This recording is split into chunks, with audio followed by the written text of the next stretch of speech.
빌립보서 2장 1절에서 4절, 5절 곧 앞에까지입니다. 함께 봉독하겠습니다. 찾으셨죠? 빌립보서 2장 1절.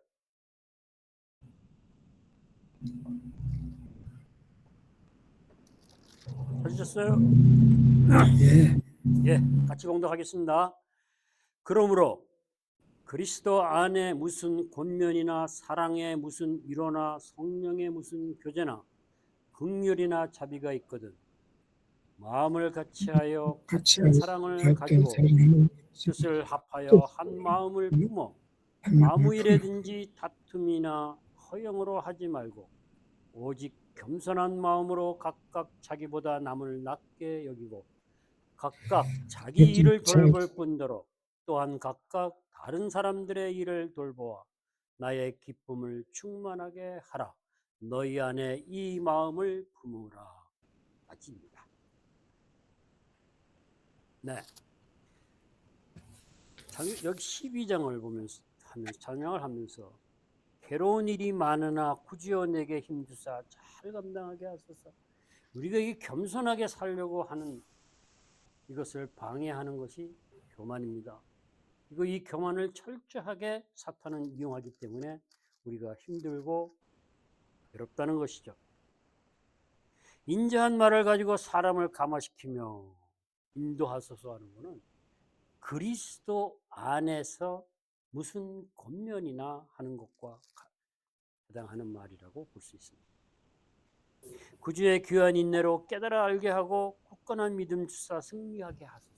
이것은 성령 안에서 무슨 이로나 교제를 얘기하는 겁니다. 참 2장 1절과 연결되어 있다는 것이 다시 찬양 찬송을 하면서 보여집니다. 겸손을 오늘은 좀 더 우리가 자세히 살펴보려고 합니다. 빌립보 성도들에게 바울은 너희는 이미 그리스도 안에서 하늘의 위로 하나님의 사랑의 위로를 받고 있다고 재차 편지로 말해주고 있습니다. 그러니까 너희는 의의 열매를 맺어가면서 영적 전쟁을 계속해 나가는 싸움 가운데서도 승리해가며 복음에 합당한 삶을 살고 있다. 따라서 너희들은 모든 일에서 화목하고 겸손하라라고 얘기하는 겁니다. 이것이 하나님의 자비와 긍휼을 품고 있는 마음이라는 거죠. 이 모든 것들이 이미 너희들한테 스며들어 있다는 겁니다. 자, 우리들에게 하나님을 감히 아버지라 부를 수 있는 특권을 주셨다고 성경은 말합니다. 그래서 우리가 하나님을 아버지라 부르죠. 저는 예수를 믿기 시작하고 하나님을 아버지라고 부르는 것이 너무나 좋았습니다. 아버지가 일찍 돌아가시고 아버지라는 말을 사용을 못했었습니다. 근데 하나님이 아버지라네요. 얼마나 좋습니까? 참 좋았습니다. 그래서 참 많이 울었습니다. 우리가 이 땅에서 태어나가지고 평생을 자라가면서 어른이 됩니다. 그게 자녀입니다. 집안에서 가족과 함께 부딪히고 한솥밥을 먹고 서로 챙기고 보호하고 울고 웃고 떠들고 그래 가면서 각자의 성품과 인격이 만들어져 갑니다. 그런데 그들은 엄마 아빠를 닮아가면서 자라간다는 거죠. 이게 가족입니다. 부모고 자녀입니다. 이런 관계를 만들어 가라고 자라가라고 하나님은 아버지, 주님의 아버지라 부를 수 하십니다. 그래서 우리가 하나님의 자녀가 되고 아버지가 된다는 것은 너무나 좋은 게 아니라 행복한 것입니다. 성도들이 서로 함께 이 의의 열매를 온전하게 만들어 익어가면서 허물없는 자로 우리를 어디로 끌고 가는 거죠? 하나님의 사랑으로 그리스도의 몸으로 성품과 인격이 하나님 아버지를 닮아가게 하는 거죠. 그 닮아가면서 온전하게 되어가면서 그리스도의 날을 통과해서 영화로운 영광의 부활의 몸을 입고 아버지 집에서 영원히 영생을 누리게 하기 위해서 그 하나님의 뜻을 따라서 영의 인도하심을 따라서 살아가는 그 구원을 이루어가는 것이 하나님의 자녀라는 것입니다. 이것은 행동으로 만들어가는 것이 아니라는 거예요. 노력이 아니라는 거예요. 다른 노력을 우리가 해야 되지만 예수의 생명이 우리 안에 나타날 때 존재가 변화되고 변화된 존재가 자연스럽게 그리스도의 삶을 살아나는 겁니다. 이게 바로 성도고 자녀라는 겁니다. 그리고 이것을 하나님이 진정 기뻐하신다. 세상의 부모도 자신이 자녀들이 태어났을 때 바라보면서 계속 자기 모습을 닮은 곳을 찾죠. 여러분들 그러지 않았나요? 심지어 찾을 곳이 없으면 발가락까지 닮았다고 갖다가 가져오지 않나요? 그래서 그 자기를 닮은 것을 부모들은 자랑합니다. 내 자녀가, 내 자식이, 내 딸이, 내 아들이, 심지어 내 손주가, 손녀가 나를 닮았다. 그것을 자랑하는 거죠. 하나님도 그런 것 같습니다. 우리가 하나님을 닮아갈 때 하나님 아버지는 가장 좋아하시고 기뻐하신다는 거죠. 그래서 하나님은 계속 우리한테 나를 닮아가나? 얼마나 닮았을까? 그리고 그 조금씩 닮아가고 변해가는 것을 기뻐하신다는 겁니다.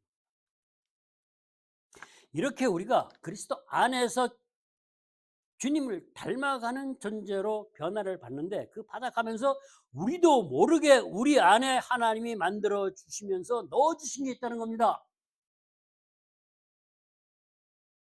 그것이 오늘 빌립보서 2장 1절에서 4절이고 5절까지입니다. 그리스도의 마음을 우리에게 넣어주셨다는 겁니다.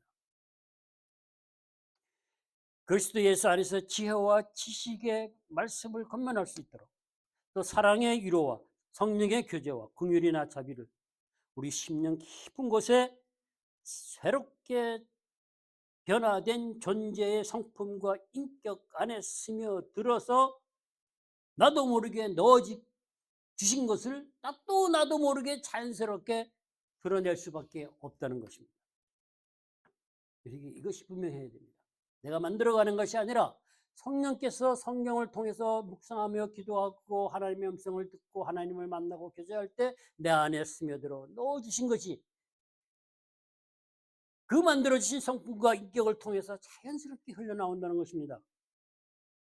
그것을 바울은 빌립보 교인들에게 다시 또 얘기해 주는 겁니다. 너희가 이런 존재다.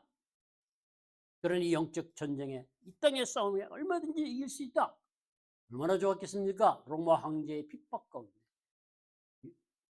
유대 동족 같은 동족 또 이방인들 입장에서는 유대인들의 많은 핍박 가운데서 견딜 수 있는 엄청난 힘이 되었으리라고 봅니다. 겸손은 복음에 합당한 삶을 살 수 있게 합니다. 왜냐고요? 이제 보겠습니다. 2장 4절은 분명히 얘기합니다. 같은 마음, 같은 사랑으로 한 마음을 품으라 이렇게 얘기합니다. 이것은 단순히 생각을 하나로 맞추라는 요구가 아니에요. 한 방향으로 나아갈 때 다툼과 허영을 버리고 나만이 아니라 다른 사람의 일도 함께 돌아가면서 함께 가라는 겁니다. 함께 갈 수 있다는 겁니다. 어떻게? 하나님의 사람으로 온전함을 이루어 갈 수 있다고 얘기하는 거죠. 같이 이루어 갈 수 있다는 것이에요. 좀 더 분명하게 말씀드리면 나 홀로 온전하게 만들어 가는 것은 어렵다는 것입니다. 그래서 공동체를 주신 것이죠. 최소 공동체가 가정의 부부입니다. 그게 시작입니다. 그리고 교회 공동체입니다. 그리고 국가 공동체 세상으로 나아가게 되죠. 지체로서의 성도, 형제 자매로서 정말 부딪히면서 함께 자라가면서 성숙해질 수 있도록 하나님의 사랑을, 하나님의 마음을, 하나님의 뜻을, 하나님의 그 새 생명을 유통시키고 서로 기쁨을 충만하게 하고 담대하게 해가면서 복음에 합당한 삶을 살아내야 되는데, 여기에 가장 중요하고 너무너무 중요하고 반드시 있어야 하고 꼭 필요한 것이 겸손한 마음, 겸손한 태도라는 거예요. 예수 그리스도의 마음에서 나오는 겸손한 마음의 태도, 이것이 가장 중요하다는 겁니다. 이것이 얼마나 중요한지 우리 오늘 곰곰이 생각해보고 기도하면서 또 생각해 보시기 바랍니다. 겸손한 마음은 새로운 존재로 변화가는 과정에 자연스럽게 성령의 소욕을 따라서게 하고 그리스도의 삶을 드러내고 복음의 합당을 살아가게 교제하게 할 수 있는데 꼭 필요한 것이라는 거예요. 그게 겸손이라는 겁니다. 성경은 겸손을 지속적으로 얘기하죠. 그래서 바울은 빌립보 교인들에게 각인시켜주고 싶은 겁니다. 마음판에 새겨주고 싶은 겁니다. 우리도 새겨야 됩니다. 이 겸손이 얼마나 중요한 것인지, 왜 겸손하는 것인지, 이 겸손이 모든 성도들의 기쁨을 충만하게 하고 바울 자신을 충만하게 하는 것이다. 그 말은 즉 하나님이 나를 기쁘게 하는 것이다 라고 말씀하시는 거예요. 그게 겸손입니다. 그리스도의 마음에서 나오는 겸손한 태도라는 겁니다. 겸손이 왜 그렇게 중요하냐요? 우리가 보통 겸손하라고 하면은 과거에는 자기 비하를 겸손처럼 생각한 경우가 있습니다. 그러나 자기 비하는 겸손이 아닙니다. 나보다 남을 낮게 여기는 것이 겸손이라고 일반적으로 얘기를 합니다. 맞습니다. 그래서 상대를 존중해 주는 겁니다. 거기서 끝나면 겸손의 원래 의미를 잊어버린다는 것입니다. 하나님이 겸손하라고 하는 것은 막연히 상대방이 뛰어났다는 것을 추측하고 존중해라는 게 아니에요. 상대방의 뛰어난 부분, 특출한 부분들, 잘하는 부분들, 장점들, 이런 것들을 구체적으로 인정하고 받아들일 수 있는 데까지 가야 된다는 것입니다. 형제 자매들에게, 그리스도인들에게 상대방이 갖고 있는 은사, 내게 갖추신 은사, 많은 은혜들, 이런 것들을 서로 인정하고 존중하고 그들을 통해서 하나님이 하시는 일들을 받아들일 수 있어야 된다는 겁니다. 거부하지 말아야 된다는 거예요. 거부하지 않을 수 있는 능력입니다. 수용입니다. 성 같은 형제 자매, 내 남편, 내 아내가 가지고 있는 것들이 너무나 소중하고 특별한 것은 아닌 것 같지만, 하실 것 없는 것 같지만 본인 자신이 느낄 때는, 그러나 나와 함께하는 형제 자매들, 내 남편이나 내 아내에게는 정말 소중한 것이 될 수 있다는 것입니다. 왜냐하면 그것이 나를 변화시키고 하나님의 사랑을 경험할 수 있는 도구로 사용될 수 있기 때문입니다. 그래서 그 어떤 것도 하찮은 것이 없습니다. 환난도 그렇습니다. 갈등도 그렇습니다. 우리는 소중하게 여기하고 직면하고 봐야 됩니다. 피해가면 안 된다는 것입니다.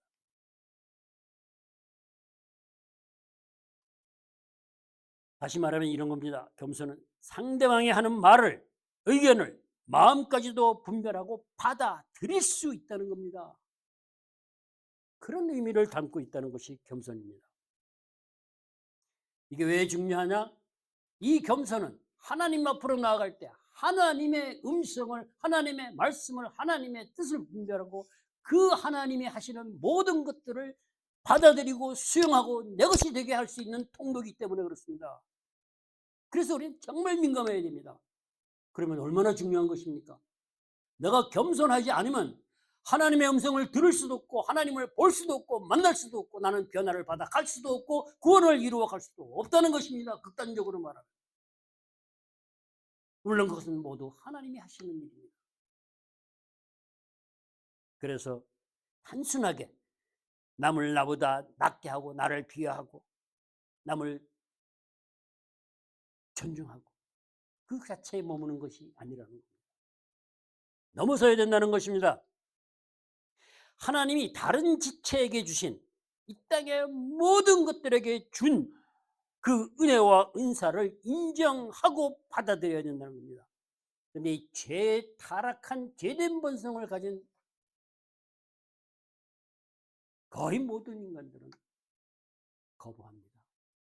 자연스럽게 거부합니다. 거북해 합니다. 그래서 이 거북한 것을 제거하고 우리가 하나님을 인정하고 하나님을 보고 받아들이고 만나고 교제할 수 있게 그것을 수용하는 것을 받아들일 수 있는 너그러운 마음이 겸손한 마음입니다. 이 겸손한 마음을 하나님이 사용하시는, 하나님의 통로로 사용하시는 하나님의 방법이라는 거예요. 성도들의 각각의 의의 열매를 풍성하게 만들어가고 하나님의 사랑으로 온전하게 만들어가는 하나님이 사용하시는 통로가 예수 그리스도의 마음에서 나오는 겸손이라는 것입니다. 단순한 행위가 아니라는 것입니다. 근데 그것이 빌립보 교인들에게 이미 너희 안에 스며들어 있다. 얼마나 감사했겠습니까? 우리들에게도 동일하게 그 말씀을 들으라고 하시는 것입니다. 각자의 좋은 장점, 하나님의 은사, 그런 것들이 부족한 나에게, 서로에게 반드시 필요한 부분이 되기 때문에 유통시킨다는 겁니다. 전이하게 되게 한다는 것입니다. 얼마나 좋습니까? 그래서 우리가 경청해야 된다는 것이죠. 그런데 이스라엘 백성처럼 듣기는 들었는데 제대로 듣지 않으면 소용이 없다는 거예요. 내 기준으로 들으면 안 되는 거예요. 그건 받아들이지 않았다는 것이거든요.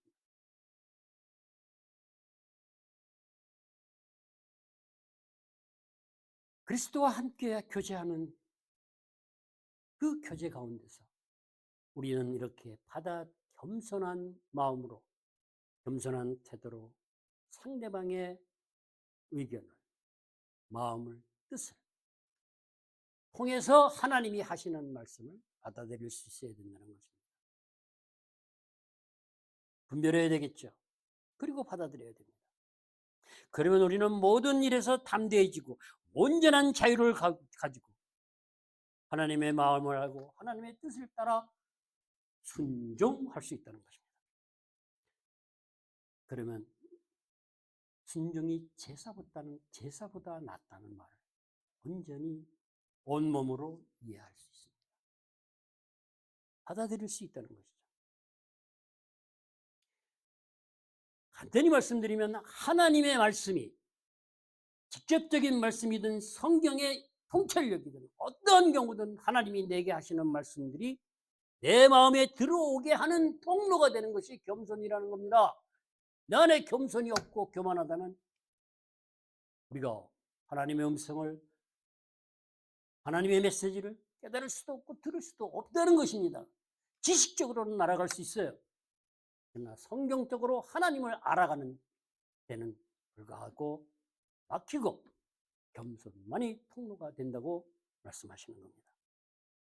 이 겸손을 얘기하는 것은 진정한 회개를 한 성도들의 고백이 되는 것입니다. 이 말밖에 할 수 없다는 것입니다. 내가 무엇이간데 이렇게 되는 겁니다. 내가 낮아지는 것이죠. 하나님이 높일 수밖에 없고 나는 겸손해질 수밖에 없게 그 그리스도의 마음을 넣어주셨기 때문입니다. 처절하게 알게 하십니다. 우리는 그렇게 알아야 됩니다. 말로, 지식으로 단순하게 듣고 단순한 의미만을 알고 있어서는 안 된다는 것입니다. 근데 교만은 이 겸손을 하나님의 말씀을 철저하게 들어오지 못하게 하는 것이 교만입니다. 그래서 우리는 교만을 잠깐 생각해 보고 넘어가야 됩니다. 기독교 전통에서 7대 죄악을 말합니다. 죄악의 뿌리를 말하는 겁니다. 그러니까 우리는 죄악의 뿌리를 뽑아줘야 죄를 짓지 않게 되는 것이지 행동의 변화를만 가지고 내가 노력한다고 되는 것이 아니라는 것입니다. 이 뿌리를, 죄악을 이렇게 말합니다. 첫째, 교만. 둘째, 시기, 질투. 셋째, 분노. 넷째, 탐욕. 다섯째, 식욕, 탐식. 6번에 색욕, 음욕. 7번, 나태라고 말합니다. 첫 번째 죄악의 뿌리가 교만이라는 것입니다. 그래서 하나님은 교만을 제일 싫어하는 겁니다. 근데 참 재밌어요. 이 교만이라는 것이 타락한 인간이 우리가 죄 가운데 살면서 어떻게 하면 나는 좀 더 교만해질 수 있을까를 최선을 다해 노력하는 것 같아요. 드러내지도 않으려고 합니다. 일단 교활해졌어요, 이제는. 세련된 수법으로 우리는 하나님과 우리의 관계를 막고 파괴하는 그 교만을 제거하는 것이 아니라 만들어가고 있는 것이 현실이 아닌가라는 생각을 할 수밖에 없다는 것입니다. 그것은 겸손을, 하나님의 음성을, 하나님의 말씀을, 하나님의 뜻을, 하나님의 마음을 조금이라도 알 수 있는 것들을 하나님께 가까이 가지 못하게 철저하게 방해하는 것이 교만, 사탄이 이용하는 최고의 도구라는 것입니다. 그렇게 우리가 약하다는 것입니다. 이제는 교활해서 겉으로 드러내지도 않습니다. 정말 잘 살피지 않으면 겸손처럼 보이기도까지도 합니다. 정말 무서워졌다는 느낌입니다. 또 이 교만을 인간의 언어로, 세상의 언어로 다양하게 표장해서 말하기도 합니다. 그렇게 보이든 안 보이든 간에 교만은 하나님과의 우리 관계를 철저하게 단절시키기 위해서 방해하는, 우리 안에 들어오지 못하게 하는 철벽 같은 거라는 겁니다. 그게 뿌리예요, 교만의. 죄악의 뿌리라는 것입니다. 그것을 제거해야 한다는 거죠. 그것이 있는 한 그리스도의 생명이 내 안에 들어와서 지체를 죽이라. 음란과 부정과 사욕과 악한 정욕과 탐심이니 탐심은 우상 숭배니라. 이 죄악의 뿌리를 제거할 수 없다는 것입니다. 이것이 제거돼야 새 옷을 입고 우리가 거짓말을 하지 않고 악을 행하지 않고, 그것이 사라지면서 새 옷을 입고 그리스도의 옷으로 예수 그리스도의 성품과 인격으로 변화돼서 그 사랑의 띠를 띠고 사랑을 행할 수 있다. 그것이 그리스도를 아는 지식에, 하나님을 아는 지식에까지 살아가는 삶을 살아가는 것입니다. 이 교만 때문에 주님은 자기를 부인하고 자기 십자가를 지고 나를 따라오라고 하신 거예요. 죽어야 된다는 것입니다. 그것을 골로새서 3장 5절에서 지체를 죽이라 이렇게 말하는 겁니다.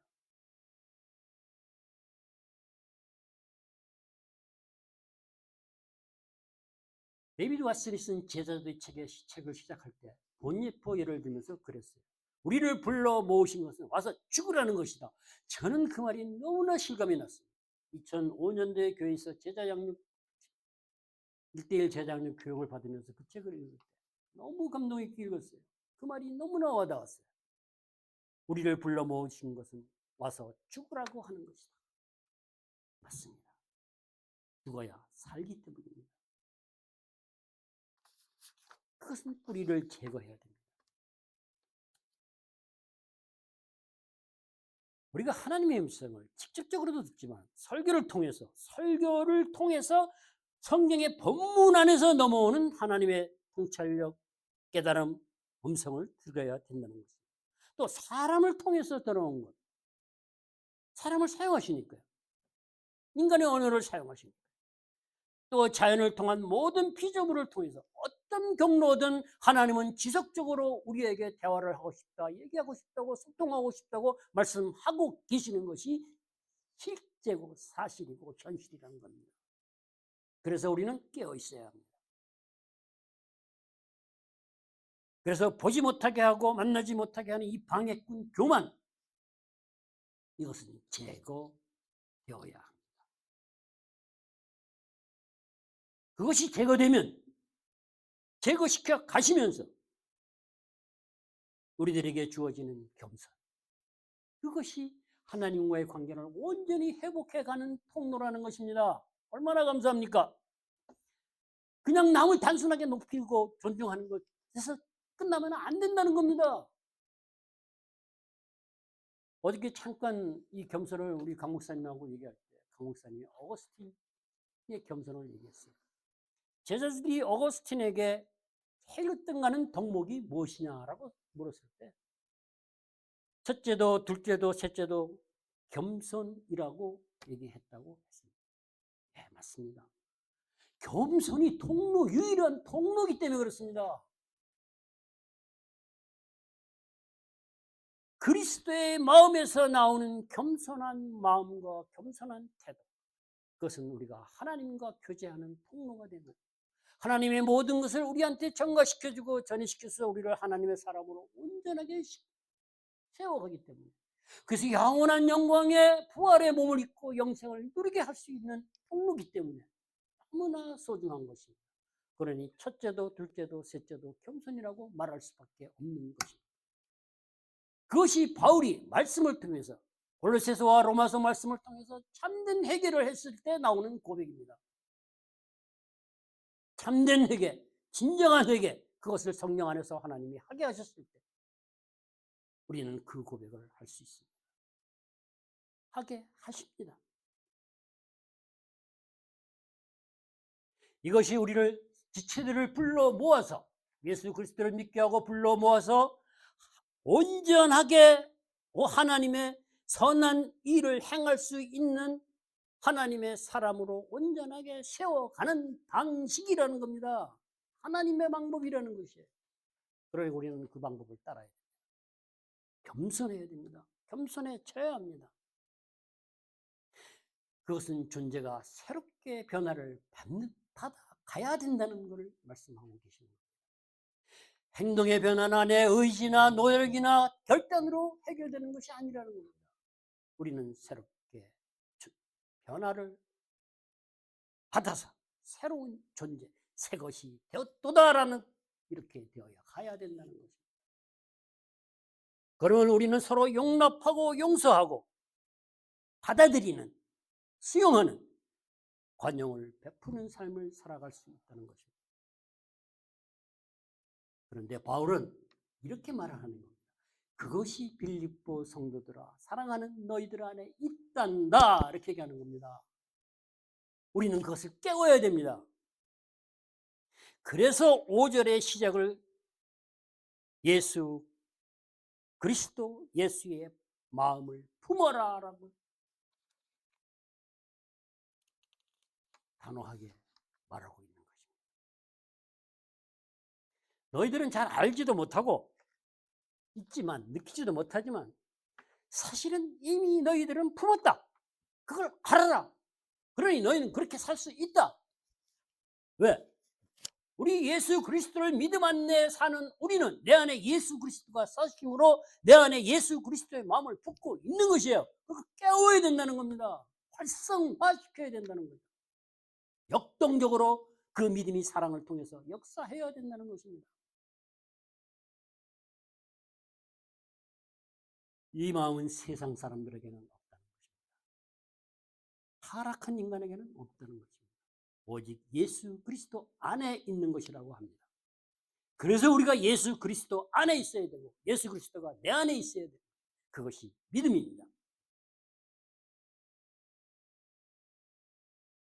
그래서 빌립보 교인들은 영적 전쟁과 하나님 안에서 예수 그리스도와 함께하는 그 교제 가운데 그리스도의 성품과 인격으로 새롭게 받은 존재의 예수 그리스도의 마음을, 겸손의 마음을 넣어주신 것입니다. 예수 그리스도의 마음을 넣어주셨기 때문에 우리는 그 마음을 품을 수 있고, 그 마음은 자연스럽게 흘러나와 우리는 겸손한 마음으로 제대로 하나님 앞에 나와서 하나님의 음성을 들을 수 있고, 우리가 성경을 읽을 때 하나님이 깊은 곳까지 들여다 볼 수 있는 통찰력을 주시는 겁니다. 그래야 우리가 변화를 받아갈 수 있습니다. 새롭게 만들어서 무엇을 하라는 것이 아니에요. 하나님이 우리에게 이미 주신 것들을 가지고 하라고 말씀하시는 겁니다. 그런데 우리는 자꾸 새로운 것을 뭔가를 만들어서 하려고 합니다. 이미 성령에 다 주셨어요. 성령님까지 보내셨어요. 우리는 성령을 붙들고 성령 안에서 씨름해야 됩니다. 그것이 겸손한 마음입니다. 겸손한 자세입니다. 얼마나 감사했을까요? 이 확신이 빌립보 성도들에게 하나님이 직접적으로 들려오게 하셨다. 그것을 들었던 성도들은 너무나 감사했을 것 같습니다. 가슴이 뛰었을 것 같아요. 그 말씀은 저희들에게도 동일하게 다가와야 됩니다. 왜? 그 편지를, 그 성경을 우리가 읽고 있기 때문입니다. 성경을 보고 읽으면서 빌립보 성도들이 감사하고 감격하고 가슴 뛰었던 그 감동을 우리는 느껴야 됩니다. 많은 분들이 느낍니다. 압니다. 그러나 거기서 머물지 말고 자라가야 됩니다. 온전한 때까지 이루어 가야 됩니다.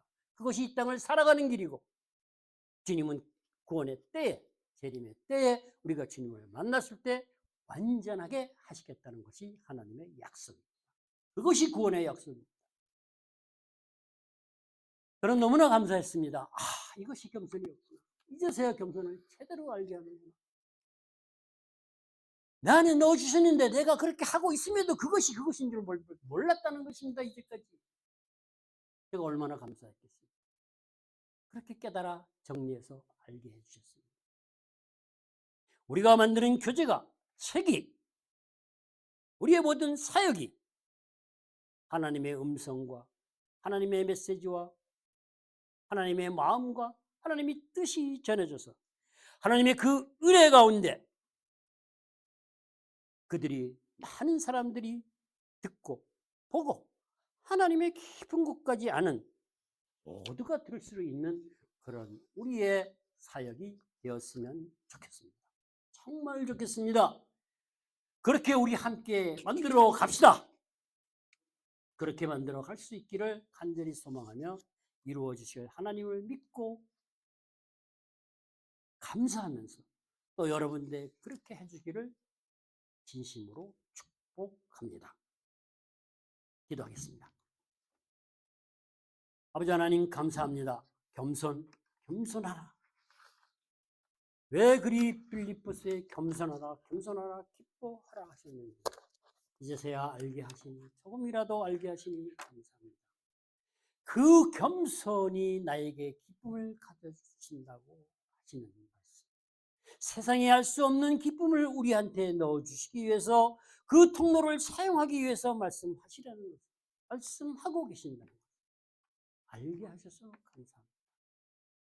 그러나 무엇보다도 그 겸손은 예수 그리스도의 마음, 그 예수 그리스도의 마음을 이미 저희에게 넣어주셨고 품으셨다 하셨습니다.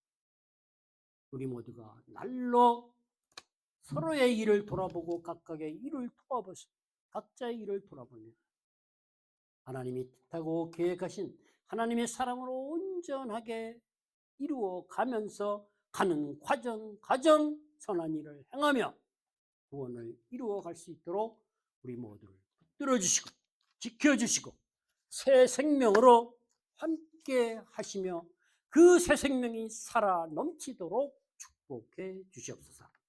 오늘 이 기도 시간에 아버지 하나님의 생명이 흘러넘치는 그 하늘의 사랑이 부어지며 평안한 가운데 하나님과 친밀한 교제를 나눌 수 있는 복된 기도의 시간으로 아버지 하나님 역사하시고 축복해 주시옵소서. 그렇게 이루어 주실 아버지 하나님께 감사를 드립니다.